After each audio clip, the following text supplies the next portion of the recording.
जब बीएड में OMR sheet की कार्बन कॉपी दी जा सकती है तो फिर दरोगा बहाली में क्यों नहीं दी जा सकती है? ये लोग धांधली करते हैं। और मैं अभी भी कह रहा हूँ कि 70 से 75% जो है बिहार में बहाली जो होती है वो पैसे पे होती है, आरसीपी टैक्स के बदौलत होती है। और मुश्किल से 25% 30% ही मेरिट वाले का रिजल्ट, ताकि जो पैसा पे बात हुआ होगा, जिससे दरोगा का है 25 लाख में बात हुआ हो, सिपाही का 10-12 लाख, जो भी बात हुआ हो, तो जब तक वो पूरा पैसा नहीं दे देते हैं तब तक उनका ओरिजिनल डॉक्यूमेंट्स लौटाया नहीं जाता। देखिए, आरसीपी टैक्स वो है जो खुलेआम बिहार में चल रहा है। चाहे आप बहाली हो सरकारी नौकरी में या ट्रांसफ़र पोस्टिंग हो, उसमें पैसा देना पड़ता है।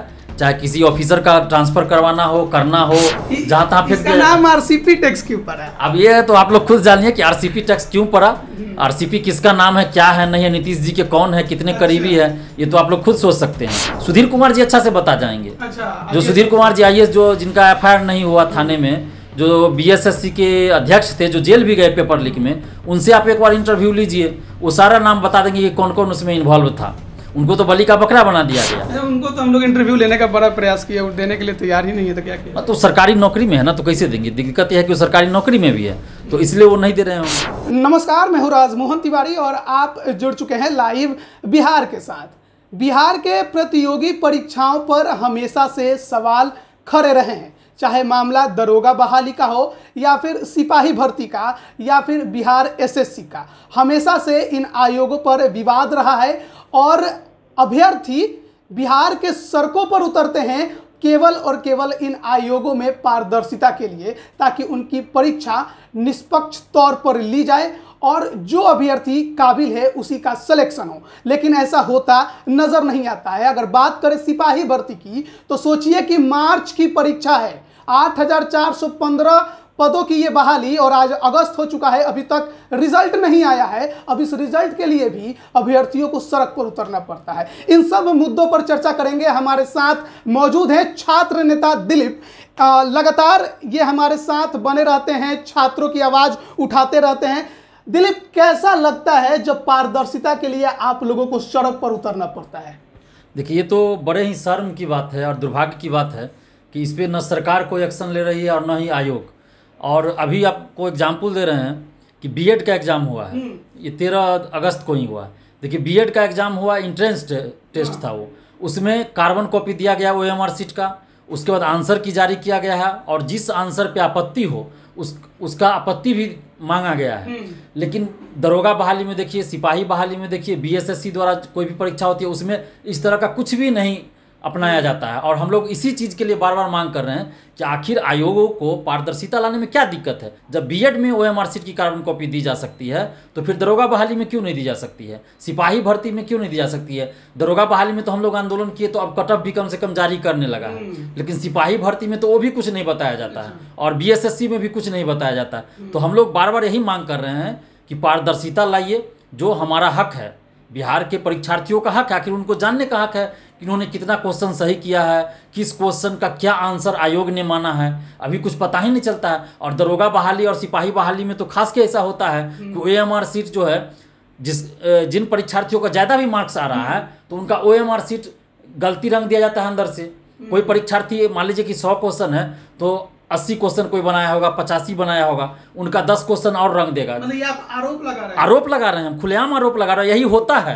हजारों परीक्षार्थी मुझे फ़ोन करके बता रहे हैं। आखिर कोई दरोगा का एग्ज़ाम दे रहा है, बीपीएससी पीटी निकल रहा है, दरोगा का पीटी निकल रहा है और एग्ज़ाम उससे निकल रहा है, सेंट्रल का एग्ज़ाम दे रहा है वो निकल जा रहा है, तो क्या वो लड़का झूठ बोलेगा? और उसको इतना पता नहीं कि हम कितना सही बना रहे हैं। 2-4 क्वेश्चन आगे पीछे हो सकता है, लेकिन 15-15, 20-20 क्वेश्चन का अंतर नहीं होगा आंसर। पारदर्शिता के लिए आप लोग क्या चाहते हैं? आप लोग की डिमांड क्या है? कैसे पारदर्शिता आएगा? देखिए, पारदर्शिता के लिए हम लोग चाहते हैं कि दरोगा बहाली, सिपाही बहाली, बीएसएससी के द्वारा जो भी बहाली होती है या अन्य जो भी परीक्षाएं होती है, उन सभी में ओएमआर सीट का कार्बन कॉपी और क्वेश्चन बुकलेट परीक्षार्थियों को दिया जाए। उसके बाद आंसर की जारी किया जाए और जब रिजल्ट प्रकाशित होता है तो उसके साथ ही कट ऑफ और सभी परीक्षार्थियों का मार्क्स जारी किया जाए। और ऐसा करने में मुझे नहीं लगता कि कोई आपत्ति होनी चाहिए, लेकिन ऐसा नहीं किया जाता है दरोगा बहाली, सिपाही बहाली और बीएसएससी में। इसलिए नहीं किया जाता है क्योंकि ये लोग अंदर से पैसा लेके, आरसीपी टैक्स लेके ये लोग धांधली करते हैं। और मैं अभी भी कह रहा हूँ कि 70 से 75% जो है बिहार में बहाली जो होती है वो पैसे पे होती है, आरसीपी टैक्स के बदौलत होती है। और मुश्किल से 25% 30% ही मेरिट वाले का रिजल्ट हो रहा है। और यही हम चाहते हैं पारदर्शिता अगर आ जाएगी तो इसमें कमी आएगी। जो आरसीपी टैक्स के बदौलत बहाल हो रहा है उसमें कमी आएगी और मेरिट वालों का ज़्यादा रिजल्ट होगा। अभी आप देखिए शिक्षक बहाली में देख लीजिए, शिक्षक बहाली में बहुत जगह क्या हुआ है, नियोजन निकाय के द्वारा उसमें जो परंपरा है, रूल अपनाया गया है, नियमावली है कि आपको अंदर बुलाया जाएगा, उसके बाद 3 बार नाम पुकारा जाएगा। लेकिन बहुत सारे नियोजन निकाय में ऐसा हुआ है कि नाम ही नहीं किसी का पुकारा गया, बोल रहा है सीट फुल है। अच्छा। तो भाई बहाली किसका आप कर लिए और गेट बंद कर दिया जाता है। और बाद में जो है फर्जी अभ्यर्थियों को जो आरसीपी टैक्स दिया होगा, अभी 4 लाख चल रहा है नियोजन इकाइयों में, 4 लाख खुलेआम चल रहा है जो बहाली हो रही है। ये सब जगह का आप रेट पता कर लीजिए। ऐसा मुझे आश्चर्य होता है कि एक ही रेट पूरे बिहार में कैसे फिक्स हो जाता है। दरभंगा में भी 4 लाख, मुजफ्फरपुर में भी 4 लाख। मुझे अभ्यर्थियों ने ही बताया है ये बात। मैं ऐसे कैसे जान सकूँ? 4 लाख फिक्स है, पता नहीं कैसे हो जाता है। जैसे दरोगा में 25 लाख फिक्स हो जाता है। अब पता नहीं कैसे इन लोग का पूरा सर्किल चलता है, गैंग चलता है। सिपाही में कितना चलता है? सिपाही में वही 10-12 लाख चलता है, 10 से 12 लाख चलता है। अभी तो सिपाही भर्ती का अभी एक गैंग पकड़ाया है, 2 जो सेटर था, जो शिक्षा माफिया जो दूसरे को बैठाता था, सेंटर मैनेज करता था, 2 पकड़ाया है, जिसके पास सिपाही भर्ती का एडमिट कार्ड मिला है बहुत सारे परीक्षार्थी का, एसटीईटी का भी एडमिट कार्ड मिला और नीट वाला का भी एडमिट कार्ड मिला। इस बात पर चर्चा करनी भी बेहद जरूरी है। कुछ दिन पहले पटना के बोरिंग रोड स्थित आनंदपुरी से एक सेटर पकड़ाया था, नाम उसका रितेश था। एक्चुअली में पुलिस को जो लीड मिली थी उसके अनुसार वो छापेमारी करने गई थी अंशु सिंह को पकड़ने के लिए, जो कि पूरा ये गैंग चलाता है यहाँ पर। लेकिन वो फिलहाल हो गया वहाँ से, लेकिन वहाँ पर उसकी जगह उसका भाई रितेश पकड़ा गया। उसके पकड़ाने के बाद उसके आवाज से कई प्रमाण पत्र मिले हैं, जिसमें एसटीईटी अभ्यर्थियों के प्रमाण पत्र पिछले बार के मतलब कि 11,880 के सिपाही भर्ती के 7 अभ्यर्थियों के प्रमाण पत्र, नीट के अभ्यर्थियों के प्रमाण पत्र मिले हैं। तो ऐसे में उम्मीद जताई जा रही है कि इन सेटरों के पास अगर प्रमाण पत्र है तो जाहिर तौर पर इनका जो संबंध है वो सेटिंग से ही रहा होगा। इन प्रमाण पत्रों की भी जांच होनी चाहिए। नहीं होता एक्चुअली क्या है, जो सेटर सब होते हैं वो ओरिजिनल डॉक्यूमेंट्स रख लेते हैं परीक्षार्थी का, कि कहीं ये बाहर बात लीक ना कर दे। तो इसीलिए, और जब पूरा पैसा दे दिया जाता है तब उनका डॉक्यूमेंट्स वापस किया जाता है। तो जैसे जो लोग पैसा पूरा नहीं दिए होंगे, कुछ बाकी होगा, तो उनका ओरिजिनल डॉक्यूमेंट्स वापस नहीं किया जाता है। और वो इसलिए रखते हैं कि अगर डॉक्यूमेंट्स उनके पास ओरिजिनल नहीं है तो बहाली नहीं हो पाएगी, उनकी नियुक्ति नहीं हो पाएगी। जब तक वो पूरा निकालेंगे फिर बोर्ड ऑफिस से लंबा समय लगेगा उसमें। तो इस वजह से ओरिजिनल सर्टिफिकेट सारा रख लिया जाता है, ताकि जो पैसा पे बात हुआ होगा, जिससे दरोगा का है 25 लाख में बात हुआ हो, सिपाही का 10-12 लाख, जो भी बात हुआ हो, तो जब तक वो पूरा पैसा नहीं दे देते हैं तब तक उनका ओरिजिनल डॉक्यूमेंट्स लौटाया नहीं जाता है। और ये पटना में ही नहीं, बहुत जगह हो रहा है। पटना में, नालंदा में, ये मुजफ्फरपुर, दरभंगा, हर जगह अभी हो रहा है, गैंग फैल चुका है। 11,880 सिपाही भर्ती के अभ्यर्थियों के प्रमाण पत्र मिले। सिपाही भर्ती का एग्ज़ाम 8,415 का मार्च में हुआ है। आज अगस्त का आखिरी महीना हो चला है, रिजल्ट का कोई था पता नहीं है कि कब तक आएगा। ऐसे में क्या अभ्यर्थियों के मन में शंका नहीं होगी कि शायद इसमें भी सेटिंग हो रहा हो? बिल्कुल शंका वाली बात ही है। अगर सेटिंग नहीं हो रहा है तो फिर रिजल्ट निकालने में इतना देरी क्यों? आप इंटर का देखिए, मैट्रिक का देखिए, 15-20 दिन में आप लाखों कॉपी चेक करके, सब्जेक्टिव उसमें भी रहता है, ऑब्जेक्टिव सब्जेक्टिव दोनों, उसका चेक करके आप 20 दिन में रिजल्ट घोषित कर देते हैं। 15 लाख की वो 18 लाख स्टूडेंट था। और यहाँ आप सिपाही भर्ती का आप OMR सीट चेक करना है, उसमें नहीं आप रिजल्ट निकाल सकते हैं। तो ये सिर्फ और सिर्फ सेटिंग का है, खेल चलता है कि जितना सीट उनको बेचना रहता है, उन लोग का पैसा जब तक पूरा नहीं पहुँचेगा तब तक रिजल्ट प्रकाशित नहीं होता है। अभी देखिए पिछला जो सिपाही भर्ती था उसमें 650 से ज़्यादा अभ्यर्थी पकड़े गए फिजिकल में। तो वो लोग इसलिए पकड़े गए कि वो लोग पूरा पैसा नहीं पहुंचाया। अगर वो लोग पैसा पहुंचा देता तो नहीं पकड़ा जाता। आखिर वो पीटी कैसे पास कर गया? पीटी स्वाभाविक बात है, पीटी तो कैसे पास कर गया, या दूसरे को बैठा दिया तो कैसे दूसरा उसमें चला गया, बैठ गया? आखिर आयोग क्या कर रहा था? जहाँ सेंटर था वहाँ क्या हो रहा था? तो उसमें भी जो पैसा नहीं पहुंचाया ऊपर तक, उन लोगों को पकड़ लिया जाता है। उसमें भी बहुत लोग को छोड़ दिया गया है। अभी BSSC में पकड़ाया है बहुत लोग फिजिकल में, तो वो लोग वही पकड़े जा रहे हैं जो पैसा नहीं पहुंचा पाता है, या छोटे मोटे दलाल के चक्कर में रह जाते हैं और वो लोग पैसा रख लेता है, ऊपर तक पैसा नहीं पहुंचाता है, तो वो वैसे लोग पकड़े जाते हैं। अच्छा, ये आप हर बात में एक वर्ड इस्तेमाल करते हैं, आरसीपी टैक्स। ये क्या है आरसीपी टैक्स? जरा समझाइए हमें। देखिए, आरसीपी टैक्स वो है जो खुलेआम बिहार में चल रहा है। चाहे आप बहाली हो सरकारी नौकरी में या ट्रांसफ़र पोस्टिंग हो, उसमें पैसा देना पड़ता है। चाहे किसी ऑफिसर का ट्रांसफ़र करवाना हो, करना हो, या ऐसे होगा तो जो पैसा देता है उसको अच्छे जगह मनचाहा जगह पोस्टिंग होती है, जो नहीं देगा उसको जहाँ तहाँ फेंक इसका दिया। नाम आरसीपी टैक्स क्यों पड़ा है? अब ये है तो आप लोग खुद जानिए कि आरसीपी टैक्स क्यों पड़ा, आरसीपी किसका नाम है, क्या है, नहीं है, नीतीश जी के कौन है, कितने करीबी है, ये तो आप लोग खुद सोच सकते हैं। और वही पूरा बिहार में जो है ये शिक्षा व्यवस्था को पूरा ध्वस्त किए हुआ है और सेटिंग गेटिंग करवा रहा है। और उसके साथ और भी 2-4 लोग हैं, मंत्री विधायक भी हैं। ये तो सुधीर कुमार जी अच्छा से बता जाएंगे। अच्छा, जो सुधीर कुमार जी आईएएस, जो जिनका एफआईआर नहीं हुआ थाने में, जो बीएसएससी के अध्यक्ष थे, जो जेल भी गए पेपर लीक में, उनसे आप एक बार इंटरव्यू लीजिए, वो सारा नाम बता देंगे कि कौन कौन उसमें इन्वॉल्व था। उनको तो बलि का बकरा बना दिया गया। उनको तो हम लोग इंटरव्यू लेने का बड़ा प्रयास किया, वो देने के लिए तैयार ही नहीं है, तो क्या किया? तो सरकारी नौकरी में है ना, तो कैसे देंगे? दिक्कत यह है कि वो सरकारी नौकरी में भी है, तो इसलिए वो नहीं दे रहे होंगे। लेकिन कहीं ना कहीं बहुत बड़ा खेल तो हुआ था, उस समय मंत्री विधायकों का नाम भी आया था, लेकिन किसी को तो कुछ किया नहीं किया। अच्छा, 2213 दरोगा बहाली भी, अब एग्जाम का तो डेट भी अनाउंस हो गया है, इसमें पारदर्शिता आए, इसके लिए आप लोगों की कोई रणनीति? देखिए, इसमें पारदर्शिता लाने के लिए हम लोग रणनीति बना रहे हैं और बिहार के तमाम परीक्षार्थियों का ये मांग है कि पारदर्शिता लाई जाए और 2213 दरोगा में पीटी परीक्षा के साथ ही माने समाप्त होने के बाद परीक्षार्थियों को ओएमआर सीट की कार्बन कॉपी और क्वेश्चन बुकलेट दिया जाए। अगर ऐसा नहीं किया जाता है तो फिर बिहार में पूरा बवाल होगा इस बार बिहार का छात्र चुप नहीं बैठेगा, चूँकि 2446 में हो गया कि जो पीटी पास थे वो लोग आंदोलन में नहीं आ रहे थे अधिकतर लोग, तो अपने में ही छात्र में फूट पड़ गया था और आयोग भी फूट डालने का काम बार बार कर रही थी। अभी भी जैसे देखिए आयोग नोटिस डाल के फूट डालने का काम करती है, लेकिन 2213 दरोगा में हम लोग किसी भी कीमत पे पारदर्शिता से समझौता नहीं करेंगे, चाहे हमें किसी भी हद तक जाना पड़े। हम अभी भी घोषणा कर रहे हैं और बता रहे हैं, हमें चाहे जिस हद तक जाना पड़े हम जाएंगे, हमें जो करना होगा करेंगे, लेकिन पारदर्शिता लाना पड़ेगा और आयोग को पारदर्शिता लाना पड़ेगा। नहीं तो इस सुनीत कुमार का जो हाल होगा वो खुद सुनीत कुमार जी भी नहीं सोचे होंगे कि उनका क्या हाल होगा। पारदर्शिता के बिना हम लोग एग्जाम्स होने ही नहीं देंगे।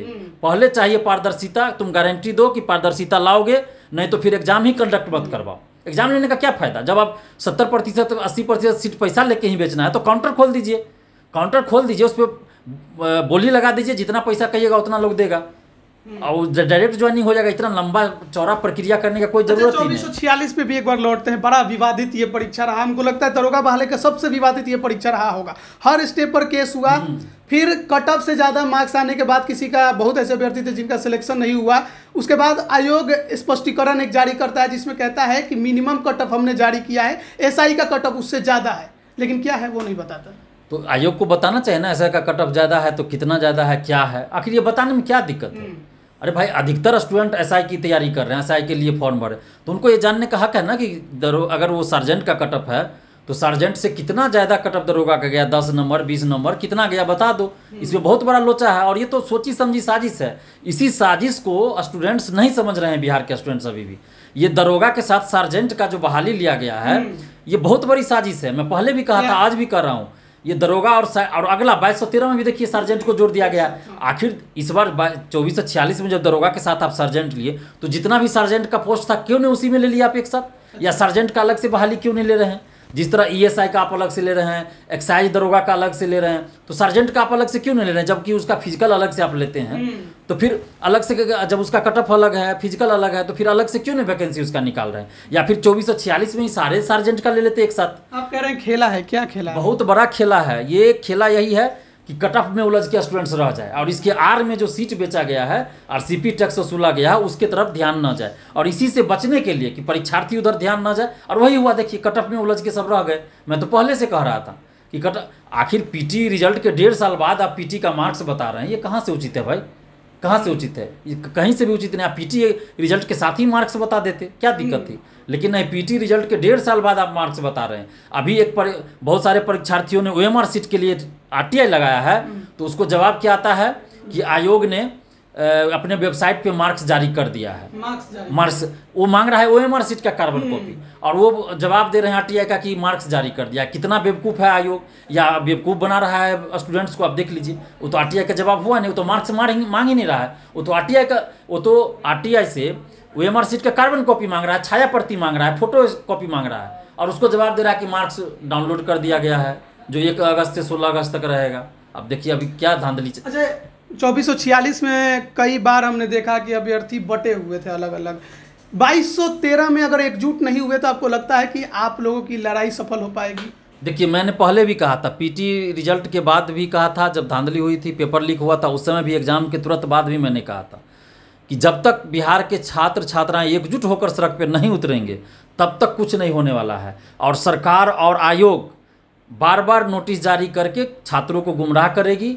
मैंने पहले भी कहा था, जब जब आंदोलन की बात आएगी तो कोई ना कोई नोटिस सरकार की तरफ से या आयोग की तरफ से जरूर आएगा ताकि छात्र बट जाए। और जब पीटी में पेपर लीक हुआ उसके बाद ही हमने 26 दिसंबर 2019 को पहला आंदोलन किया था, उसमें ज़बरदस्त भीड़ आया था। उसके बाद क्या हुआ, कुछ टीचर ने, शिक्षकगण पटना के, वो कटअप जारी कर दिए कि 54 से ऊपर नहीं जाएगा, 55 से ऊपर नहीं जाएगा, छात्र आंदोलन में आना छोड़ दिए। वही जब रिजल्ट आया तो कटअप बहुत ज़्यादा ऊपर गया, तब सब बौखला गए स्टूडेंट्स। तो इसीलिए हम अभी भी आग्रह कर रहे हैं कि हम कभी ये नहीं कर रहे हैं कि पढ़ाई नहीं कीजिए, हम हमेशा बोल रहे हैं कि पढ़ाई करते रहिए। और अभी तो आपको ये कहते हैं हम कि आप जितना पढ़ाई पहले कर रहे थे ना, उससे 4-5 घंटा ज़्यादा ही कीजिए, क्योंकि सेटिंग वेटिंग हो रहा है। प्लस जब गलत होता है तो उसका विरोध भी कीजिए। और अभी भी हम कह रहे हैं कि पढ़ने वाले का भी रिजल्ट हो रहा है, लेकिन परसेंटेज कम है, 25 से 30%। तो आपको ये सोचना है कि आप 25 से 30% में ही आना चाहते हैं, तो उसके लिए आप और ज़्यादा मेहनत कीजिए।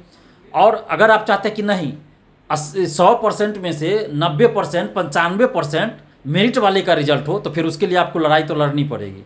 नहीं तो फिर इसी तरह तमाशा अगर देखते रहिएगा तो 2213 के बाद फिर कोई दरोगा की बहाली इतने बड़े पैमाने पर नहीं आने वाली है। मैं आज कह रहा हूँ, इस वीडियो को सेव करके रख लीजिए। और जो तथाकथित शिक्षक आपको बोल रहे हैं कि 2700, 2800 या 2600 दरोगा बहाली फिर आएगी, तो वो आपको गुमराह कर रहे हैं, वो लोग शिक्षा माफिया हैं।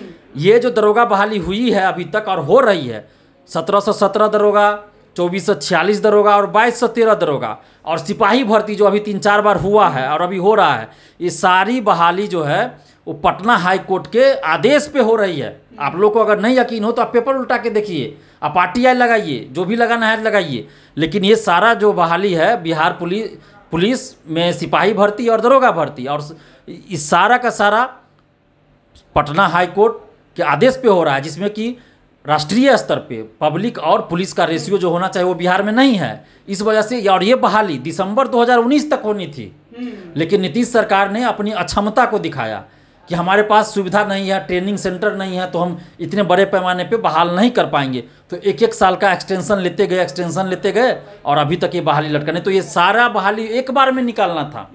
जब 2446 दरोगा बहाली आई थी ना, उसी समय 2213 को उसी में जोड़ के निकालना था। लेकिन उसी बहाली को क्या किए, लगभग 5000 बहाली था, उसी को 2 भाग में बांट दिए। और उससे पहले 1717 सबको मिला के आना था बहाली, लेकिन सबको 3 भाग में बांट के, यही RCP टैक्स वसूलने के लिए। अगर एक बार में ही बहाली ले लेते तो इनको एक बार में उतना पैसा नहीं मिलता ना। मान लीजिए एक बार में आप 10,000 सीट पे भी निकाल दीजिए बहाली, तो उस समय जितना ग्रेजुएट रहेंगे वही ना फॉर्म भरेंगे। उस समय कितनों सेटिंग कीजिएगा तो पूरा। लेकिन अगर अलग अलग बहाली निकाल रहे हैं तो हर बहाली में आपको 2-2 साल का मौका मिल जा रहा है सेटिंग गेटिंग करने का, उतना स्टूडेंट्स आपके पास आ जा रहा है और वो RCP टैक्स वसूल रहे हैं। तो इसीलिए ऐसा करें। तो अभी भी हम कह रहे हैं बिहार के छात्र छात्राओं को कि एकदम आँख खोल के सुन लीजिए, कान से एकदम कान खोल के सुन लीजिए, आँख खोल के देख लीजिए, और इस वीडियो को एकदम सेव करके रख लीजिए कि 2213 दरोगा के बाद इतने बड़े पैमाने पर दरोगा बहाली नहीं होने वाली है, क्योंकि supreme court, Patna high court का आदेश यहीं तक है, 2213 दरोगा बहाली तक ही। हाँ, फिर कोई ऐसा आदेश आ जाए, लेकिन जो कि अभी 10 सालों तक संभव नहीं लग रही है। जब नीतीश कुमार जी मुख्यमंत्री बने थे तो आप उल्टा के देख लीजिए पेपर, हर महीने उनका बयान आता था। जैसे अभी हर महीने आता है ना BSSC CGL 3 अगले महीना आ रहा है वैकेंसी, उसी तरह नीतीश बाबू का बयान हर महीने आता था कि 500 दरोगा की बहाली हर साल हम करेंगे। अगर हम झूठ बोल रहे हो तो कोई बता दे, पिछला पेपर उल्टा के देखिए, हर महीने उनका स्टेटमेंट आता था कि हर साल 500 दरोगा बहाली करेंगे, लेकिन आज तक वो नहीं कर पाए। लेकिन सुप्रीम कोर्ट और पटना हाई कोर्ट का जब आदेश आया तब ये दरोगा बहाली हो रही है। तो इसके बाद पटना हाई कोर्ट का कोई आदेश नहीं है, तो इसीलिए जी जान लगा दीजिए इस 2213 दरोगा बहाली में। और जो टीचर यूट्यूब चैनल आपको बोलते हैं कि इसके बाद फिर 2000 या 4000 दरोगा आ रहे, तो उसको लिखित में लीजिए। आप बोलिए कि अगर नहीं आएगी दरोगा बहाली ना 2000 से ज़्यादा या 1000 से ज़्यादा, तो आप बोलिए कि आप डायरेक्ट हमको दरोगा बनवाइएगा, क्योंकि वो लोग का तो सेटिंग रहता ही है आयोग से, सरकार से। वो लोग तो बना ही सकता है आपको दरोगा, उसको 25 लाख दीजिएगा, वो दरोगा वैसे भी बनवा देगा, जो लोग इस तरह का बात बोलते हैं। तो मुश्किल से 500, 600, 400, 300 दरोगा आएगी, उससे ज़्यादा नहीं, वो भी हर साल नहीं आएगी।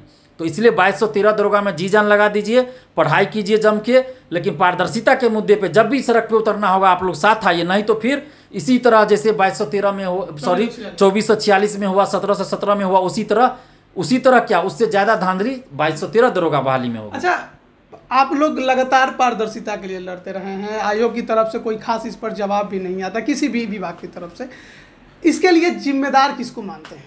देखिए, इसके लिए सबसे बड़ा जिम्मेदार तो मुख्यमंत्री जी स्वयं होंगे, क्योंकि उनके सामने ये सब घटना हो रहा है। बीपीएससी पे भी आरोप लगा, 64वीं बीपीएससी का जो रिजल्ट आया उस पर कुछ आरोप लगा, बीपीएससी ने तुरंत स्पष्टीकरण दिया। यहाँ तक कि बीपीएससी आरटीआई का भी जवाब देती है, जबकि वो संवैधानिक संस्था है। और ये बीपीएसएससी जो है दरोगा बहाली करती है, तो इसके सुनीत कुमार जी सबसे अपने आप को तानाशाह समझते हैं, हिटलर समझते हैं। ये सिपाही भर्ती बोर्ड के भी चेयरमैन थे, उस समय भी इसी तरह करते थे। और ये दरोगा भर्ती, आप सोचिए कि वो आदमी रिटायर है, उसके बाद भी उनको सिपाही भर्ती का चेयरमैन बना दिए, दरोगा भर्ती वाले का चेयरमैन बना दिया, और एक्सटेंशन दे रहे हैं 3-3 साल का। तो और नीतीश जी हैं एक्सटेंशन दे रहे हैं बार बार। तो ये खास खास आरसीपी सिंह और नीतीश जी का आदमी है, और इसीलिए उनके संरक्षण में ये सब कुछ है। इसलिए इनको सुनीत कुमार जी को कोई डर ही नहीं है, इसलिए कोई जवाब ही नहीं देते हैं। आप मीडिया से तो बात भी नहीं करते हैं, और स्टूडेंट्स भी वहाँ जाते हैं तो कभी वो मिलते ही नहीं हैं। लगता है पता नहीं सुनीत कुमार जी हैं भी या नहीं रियल में, या फिर उनके नाम पे चल रहा है बोर्ड, ये ऑफिस बीपीएसएससी का, पता नहीं है। तो मुझे भी अजीब लग रहा है, क्योंकि मुझे भी बुलाया गया था अध्यक्ष के द्वारा ही पिछले साल, तो मैं गया था सबूत लेके, लेकिन वो तो मिले नहीं कभी। 4-5 बार हम लोग गए, बहुत स्टूडेंट जाते कभी नहीं मिलते। तो हमको तो अब ये भी संदेह हो रहा है कि सुनीत कुमार नाम का कोई आदमी भी है या नहीं, या सिर्फ उनका नाम कागज पे चल रहा है। इसकी भी जांच हमको तो ये भी लग रहा है। अब आखिर सुनीत कुमार कहीं मीडिया के सामने क्यों नहीं आ रहे हैं भाई? ओएसडी को भेज देते हैं, तो आप चेयरमैन किस चीज़ का बने? तो ये सब धांधली करने का ये सब तरीका है, षड्यंत्र है, पहले से सोची समझी साजिश है। और इसीलिए बीपीएसएससी एक अलग आयोग ही बना दिया गया, और इसका ऑफिस दे दिया गया उधर एकदम जंगल में ले जाके, समझिए आरपीएस मोड़, जहाँ उसका बोर्ड भी नहीं है बाहर में, और बिल्डिंग तक नहीं है, उसका अपना रूम नहीं है। जबकि इधर सरदार पटेल भवन इतना अच्छा मकान बना है, बिल्डिंग, उसमें दे देते उसका ऑफिस। अरे गांधी मैदान में 1 से 1 बिल्डिंग है, उसमें ऑफिस दे देते। और आप जानबूझ के दिए हैं कि कोई वहाँ जा भी नहीं पाए, पता ही नहीं चले। ये तो पूरा झाल में घोलमोल है, पूरा समझिए कि इसमें धांधली का पहले से सेटिंग किया गया है कि एकदम कितना अरब रुपया वसूलना है, और चुनाव में वही खर्च करना है, और अपने लोगों को सेट करना है डिपार्टमेंट में। इसीलिए ये सब बीपीएसएससी बनाया ही इसीलिए गया है। चलिए, बहुत बहुत धन्यवाद दिलीप कि आप हमारे साथ जुड़े, और आपने लगभग कई अहम बिंदुओं पर चर्चा की और अपनी बात रखी, जिसमें सबसे बड़ा जो सवाल है वो है पारदर्शिता का। चाहे वो सिपाही भर्ती बोर्ड हो, दरोगा बहाली का बीपीएसएससी हो, या फिर बिहार एसएससी हो, इन तमाम बोर्डों में पारदर्शिता नज़र नहीं आती है। इसके लिए अभ्यर्थी लगातार सड़कों पर भी उतरते हैं, लेकिन उस पर कुछ खास असर नहीं दिखाई देता है। लेकिन इसका एक सबसे बड़ा कारण ये भी रहा कि अभ्यर्थियों की एकजुटता नज़र नहीं आती। छात्र नेता दिलीप लगातार इन मुद्दों को उठाते हैं, पारदर्शिता की बात करते हैं, आंदोलन भी करते हैं, सड़कों पर उतरते हैं, लाठी भी खाई, इन्होंने जेल भी गए इसके लिए। लेकिन आगे भी ये लड़ते रहेंगे, पर ये आपसे भी सहयोग चाहते हैं कि जब भी पारदर्शिता की लड़ाई हो, ये लड़ाई आपकी भी है, आपके भविष्य की है, तो इनके साथ भी आप खड़े रहें, क्योंकि किसी अन्याय के खिलाफ लड़ना कुछ गलत नहीं है, और वो भी जब आपके साथ हो तो बिल्कुल भी लड़ना चाहिए। आप बने रहिए लाइव बिहार के साथ। लाइव बिहार हमेशा से आपकी आवाज़ बना रहा है और आगे भी बना रहेगा। आप सभी का बहुत बहुत धन्यवाद। लाइव बिहार यूट्यूब पर सब्सक्राइब और फेसबुक पर लाइक ज़रूर करें।